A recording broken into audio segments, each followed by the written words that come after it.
Now, it's my great pleasure to introduce our keynote speaker, the Honorable John Pistole, Administrator of the U.S. Transportation Security Administration. In this role, Administrator Pistole oversees management of a 60,000-strong workforce, the security operations of more than 450 federalized airports throughout the U.S., the Federal Air Marshal Service, and the security for highways, railroads, ports, mass transit systems, and pipelines. Under his leadership, TSA continues to grow as a risk-based, intelligence-driven, counterterrorism agency dedicated to protecting our transportation systems. Administrator Pistole came to the TSA as a 26-year veteran of the FBI with extensive national security and counterterrorism experience. After the 9/11 terrorist attacks, he was put in charge of the FBI's greatly expanded counterterrorism programs, eventually becoming the FBI's executive assistant and director for counterterrorism and counterintelligence. In 2004, he was named deputy director for the FBI. He has led or been involved in several high-profile investigations, including the attempted car bombing in Times Square on May 1st, 2010, the December 25th, 2009 attempted attack on Northwest Flight 253, the plot against the New York City subways in 2009, the 2006 UK liquid explosives plot, and the May 2003 suicide bombings of 3 housing compounds in Riyadh, Saudi Arabia, in which 35 people died, including 9 Americans. He began his career as a special agent with the FBI in 1983, serving in the Minneapolis and New York divisions before his promotion to supervisor in the organized crime section at FBI headquarters in Washington, D.C. In 1999, as an assistant special agent in charge, Boston, he helped lead the investigation and recovery efforts for the Egypt Air 990 crash off the coast of Rhode Island.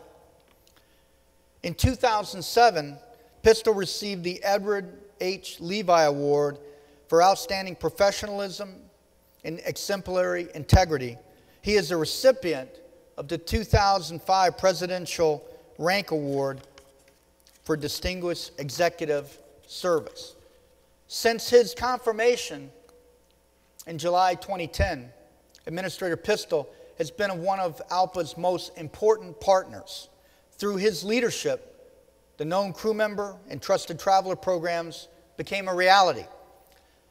The success of Known Crew Member is the result of ALPA's, A4A's collaboration with the TSA, and Administrator Pistole is integral to that success. Last month, the TSA took the Known Crew Member program to the next level when it announced that flight attendants can now participate in the program.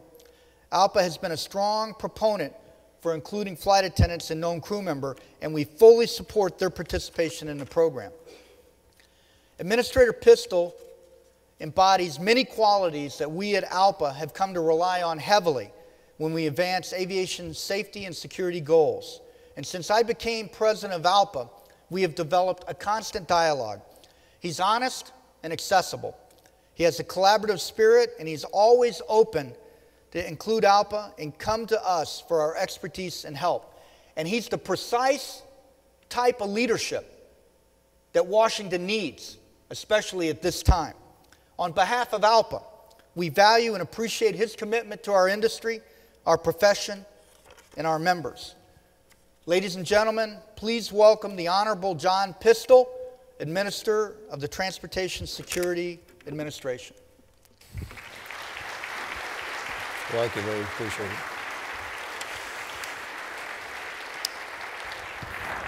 it. Well, thank you, Captain Moak, for that gracious invitation. I'd be interested in knowing if you ever decide to run for Congress, and I'd like to vote for you early and often. So thank you for that. It is a great partnership, and it's a privilege to be here this morning to address you as I did last year.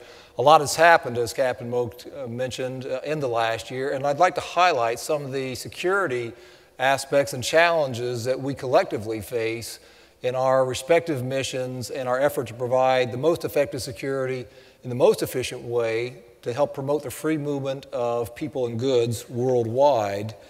So the three challenges that I'd like to focus on are the threats that we see, the security challenges to passenger airlines, and then the second, which is related to the all-cargo carriers.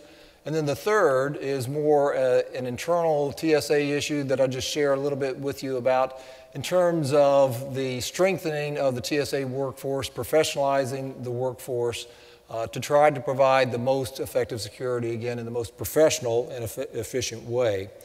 So the context for this year's conference in terms of the threat environment, let's start with passengers.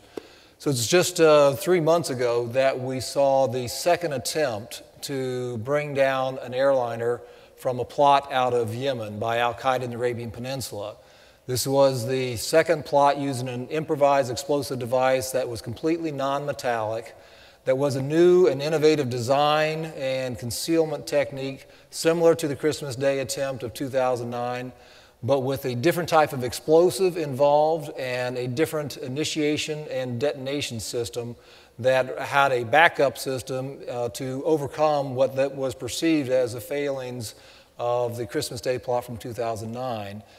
But for the extraordinary intelligence coup that foreign security intelligence services coupled with U.S. government work, but for that extraordinary work, that individual who turned out to be a double agent for the security services would have possibly been successful in his attempt in al-Qaeda in the Arabian Peninsula's desire to insert that person with a suicide bomb into the global supply chain, presumably on a flight coming to the U.S. as his instructions were from the leadership of AQAP. And so these threats continue. We see them evolving. We see them changing. And again, the fact that they use a new type of explosive is indication that they are going to school on what they believe our detection capabilities and techniques are. And so we have to learn from those and not just be reactive, but try to be predictive as to what those threats are and how we can stay at least a half step ahead of those threats. So in response to this threat, we have recalibrated all of our explosive trace detection equipment across the United States and encouraged, not in a regulatory fashion, but strongly encouraged our international partners to do the same. We've also had our canines out there. They're going through the process of reprinting their detection capability for this new type of explosive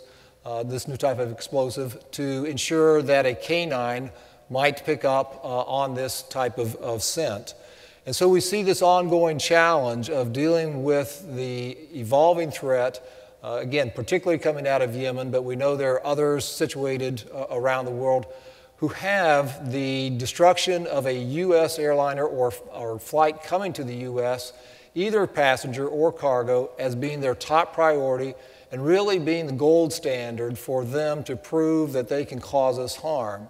We only have to look back to the Yemen cargo plot from the fall of 2010 and the following propaganda that AQAP put out through Inspire magazine, where the front cover of that particular edition said $4,800.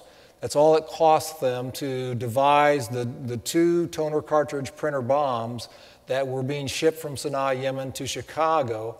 And yet the billions of dollars of disruption to the global supply chain and the movement of cargo particularly, and the mail, that resulted from that, partially because of our regulatory action we took in inserting a ban on cargo coming out of Yemen at that time, but then the unintended consequences that resulted from that, particularly as it related to the movement of mail and parcels around the world.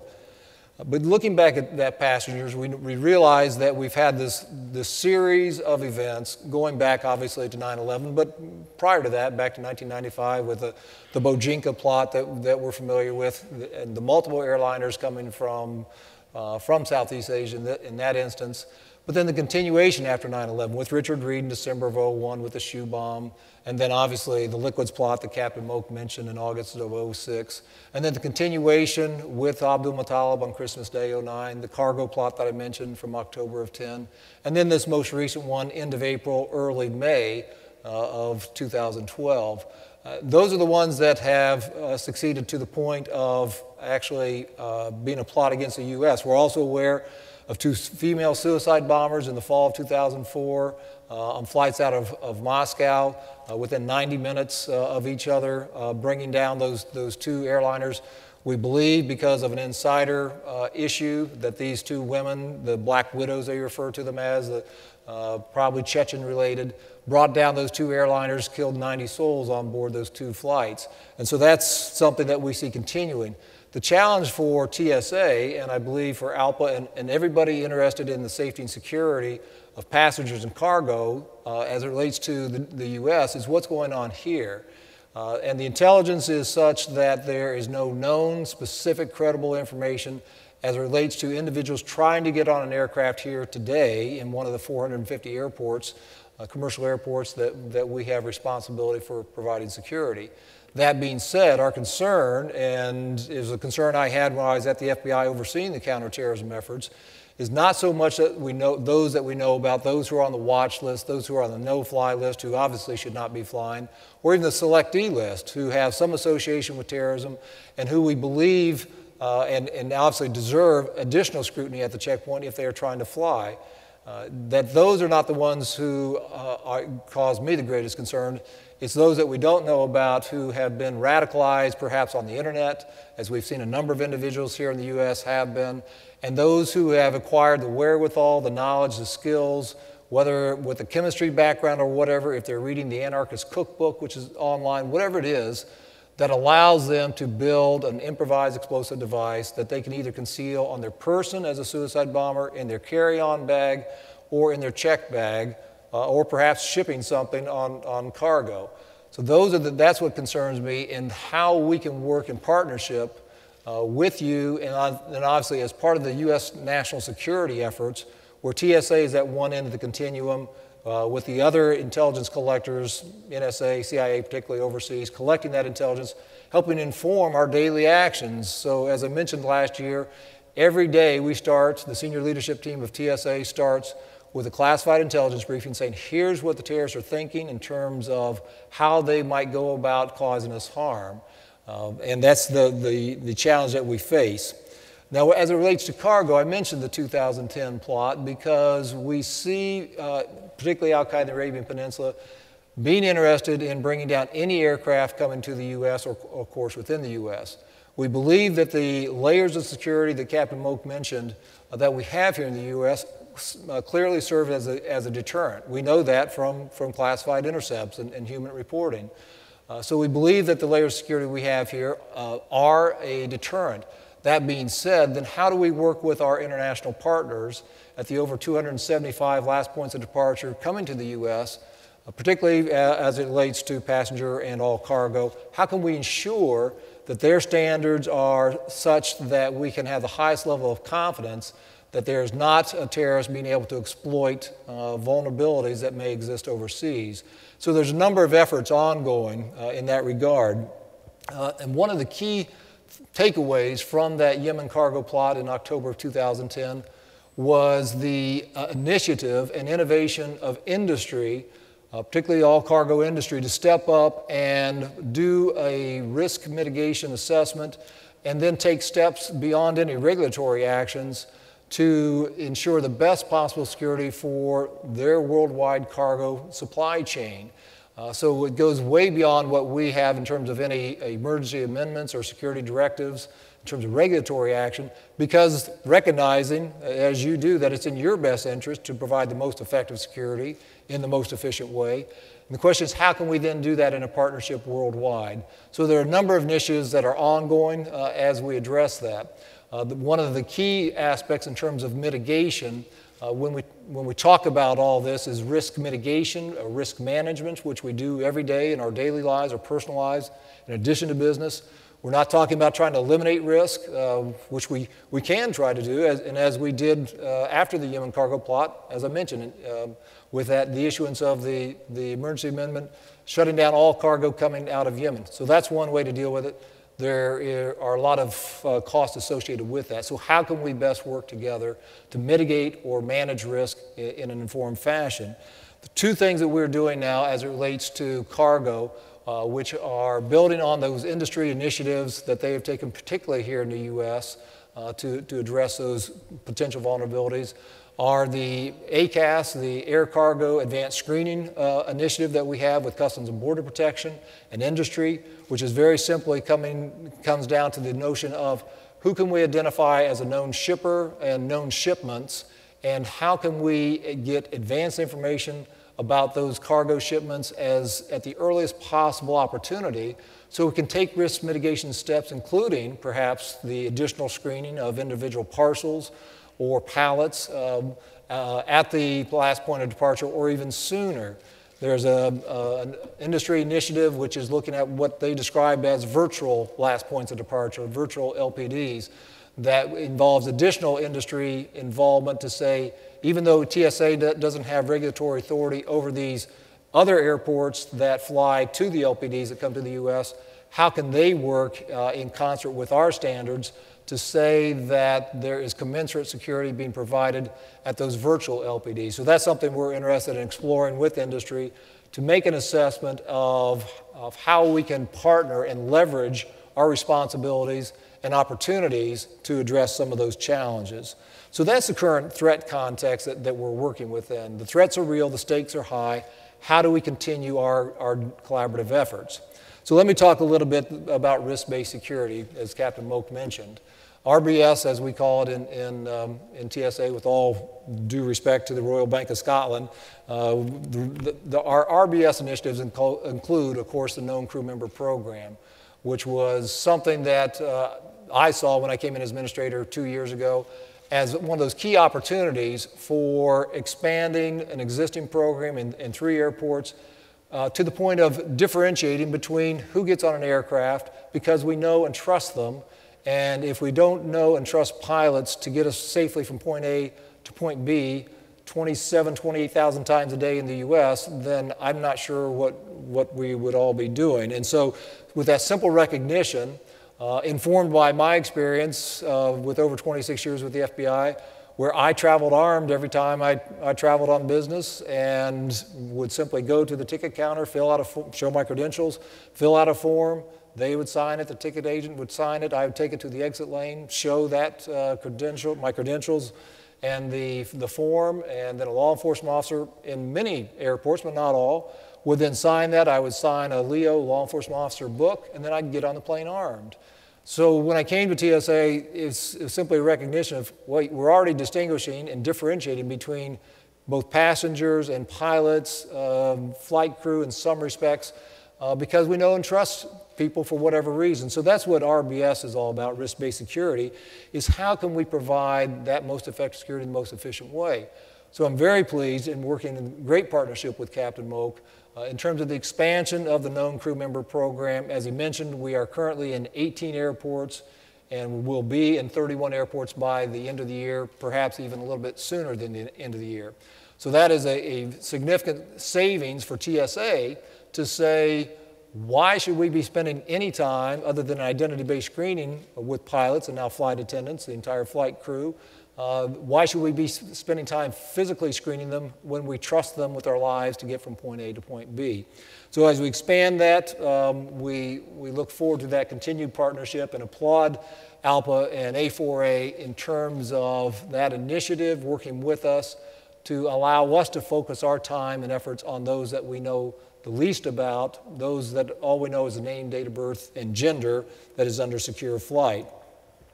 The second part of RBS that I'd like to highlight is the TSA pre-check program. And it's something that, again, that simply recognizing that the more we know about people, the more they volunteer information about themselves, either through their elite frequent flyer program with the major U.S. carriers or through the Customs Border Protection's Global Entry Program, then the better judgments we can make ahead of time before anybody ever gets to the actual checkpoint. So we do pre-screening of those people who have volunteered information about themselves, and then we, in most instances, will allow them to go through an expedited physical screening with a dedicated lane. I was in Indianapolis yesterday, a beautiful airport, great facility, obviously the second largest cargo carrier for FedEx in the country, announcing the expansion of the TSA PreCheck to the Indianapolis International Airport as the 21st airport that we have brought online in conjunction, in partnership with the airlines, with the airport authorities, and all those who have a vested interest in that. The plan is, and we are still on schedule, to expand TSA PreCheck to 35 airports by the end of the year. And if you have not seen it demonstrated or been through it yourself in some other capacity, in most airports there's a dedicated lane, and we allow the passengers to keep their shoes on, belt on, light jacket on, keep their liquids aerosol gels in their 311 bag in their carry-on, along with their laptop. And then in most instances, they would go through a walk-through metal detector. So it greatly improves the efficiency at the checkpoint for us, because we can get more people through in an expedited fashion because we've done that pre-screening. And then the opportunity is for us to spend more time, again, clearly with those who are on the terrorist watch list as selectees, or again, those that a behavior detection officer may identify as needing additional scrutiny. So the PreCheck program is something that we are embracing wholeheartedly as an initiative and innovation for us, to say, let's get away from that one-size-fits-all construct, using a risk-based, intelligence-driven approach, and let's focus on those higher risks because we know the least about those other travelers. Now, since we started TSA PreCheck last fall, we've had over 2 million passengers go through, and there is strong bipartisan support on the Hill for the PreCheck program and RBS overall. The only complaints I've heard is why not more airports sooner? And obviously we're trying to be very deliberate. Anytime we deal with security matters, we want to make sure we get it right and that the process and protocols are in place. Now, there have been some questions about whether this is an international program, and obviously for the Canadian representatives here and others. Right now, it is just a U.S. domestic program, but we are in discussions with others. In fact, I had a meeting last week with my counterparts from the European Union, Canada, and Australia to discuss a number of different issues in anticipation of the International Civil Aviation Organization high-level meeting next month in Montreal.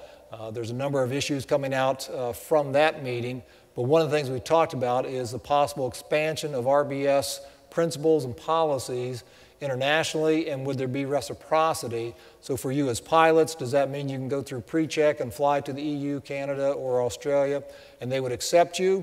Presumably, that would be the case. And then that means, would we accept, if they institute similar programs, would we accept them coming here based on the pre-screening that they have done or whatever program they set up? So there's a lot of interest and continuing dialogue about that. So we'll look more at that in 2013 to see what the possibilities may be. Other aspects of risk-based security RBS, of course, involve those other groups of people, children 12 and under, recognizing that they're not terrorists but could be used by terrorists, so we afford them a different type of screening. And again, everybody still goes through some type of screening, whether it's a pre-screening that I mentioned earlier, or the physical screening that is involved. 12 and under, 75 and older, again, recognizing that there may be some terrorists. There are some people on the terrorist watch list who are over 75, but that we can always afford them additional screening if we believe that there's current intelligence. Most of these people are fundraisers from decades ago, and I believe pose little, if any, threat to civil aviation. Members of the military, we've initiated the program both at DCA and CTAC in terms of the two pilot airports, two initial airports, where we provide the expedited, basically the TSA PreCheck screening for members of the military using the Common Access Card. We're trying to move away from that CAC card designation where we need a separate card reader to do a list-based serve approach similar to what we do with pre-check, embedding the information in the barcode for those known and trusted travelers. Honor flights, those World War II veterans coming back here to D.C. To view the World War II memorial. Obviously, we believe them to be known and trusted, and so we provide a different type of security for them. And then there's other trusted groups, those who we know a lot about either because of their employment, their work background, and examples there include the U.S. intelligence community, those with top secret security clearances, those that we trust with our nation's secrets, and recognizing that there is no guarantee in any of this. We can always find an exception in any of these groups and say, well, yes, but that's a bad person. And so we will always keep random and unpredictable as part of the screening. It's not a right. It is a privilege to go through the TSA pre-check process, which we can revoke at any time. And in fact, we've had several people go through where they forgot that they were carrying a firearm, and so those people are no longer part of the pre-check program because it's something that we have to have some focus on in terms of how we move forward, identifying those that we can know and trust. So let me move on in terms of with RBS as we look to expand that. We are currently in discussions with private industry and with our own folks to say, how can we expand the TSA pre-check population? So the idea is, even though we've had 2 million people go through and we anticipate additional 1 million people perhaps each month for the rest of the year may be added to that population who are going through as we expand the number of airports, we're interested in trying to identify those people who perhaps aren't the elite frequent flyers or don't have a passport so they wouldn't qualify for the global entry program, but who may be willing to pay a fee, not necessarily to us, but to a private provider to have some type of background and assessment done, and then to provide that information to us. The airlines provide that information to us through some mechanism that would allow us to identify them as known or trusted travelers. So that's something we're working on. Again, we'll see what happens through the rest of this year, but I mentioned that as a way of trying to expand the trusted population as we continue on. So moving on to the third point I mentioned, is strengthening the TSA workforce. This is something that we are working on in several respects. One is we have created a TSA Academy coming from the FBI, and those coming from the military academies recognize the benefit of having an academy where new hires can train, develop an esprit de corps, have a sense of ownership in the broader context. So we don't have money from Congress to build a TSA Academy, so we're using space at the Federal Law Enforcement Training Center in Glencoe, Georgia, where space was available, and there's a small sign that says TSA Academy, but where we are starting training, and we're started with our supervisors who are on the front lines there with the transportation security officers. I believe supervisors are critical in any time of going through significant change, that they be empowered and ensure that they have all the tools they need to help drive the change that we're going through at TSA. And so we've started with the first several classes of supervisors. We'll complete training for all the supervisors in the next year and a half. And the key is to how they can then have the leadership skills. Some have had leadership training, but some have not. But then all those things that are important for a supervisor to be able to give feedback to the workforce and to focus on that change, both in terms of risk-based security, which is a paradigm shift for us, and also as we embark on a new collective bargaining agreement, a historic agreement that we have with AFG, which negotiations concluded on that last week, as we move forward in a new partnership with the union to say, here's how we need to go about going about business with these two major drivers of change to help professionalize the workforce. Again, the key is how can we provide the most effective security in the most efficient way? And I believe the professionalization of the workforce is one of those key enablers. One of the other things we're doing is providing training for every single security officer in what we call tactical communications, TACCOM. And it's simple techniques for how to de-escalate a confrontational situation. So a number of these officers had not had this type of training.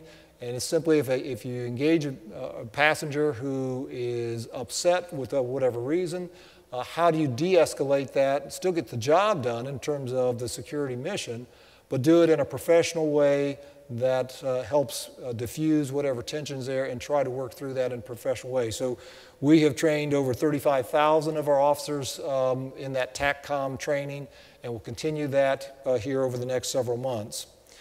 So let me move on. The number of different initiatives that we have in terms of the professionalization of the workforce. My 3 expectations for every TSA employee are hard work, professionalism, integrity. And when we fall short of that, which we do sometimes, there's incidents in the news about security officers stealing from checkpoints or from passengers or just doing things that are not professional, then we take steps to address that. Last year, we created an Office of Professional Responsibility that handles the adjudication of misconduct cases like that in a uniform, consistent manner. So if somebody at LAX does something that somebody at JFK does something similar, the adjudication of those investigations will be substantially similar. We have a table of penalties with 3 categories.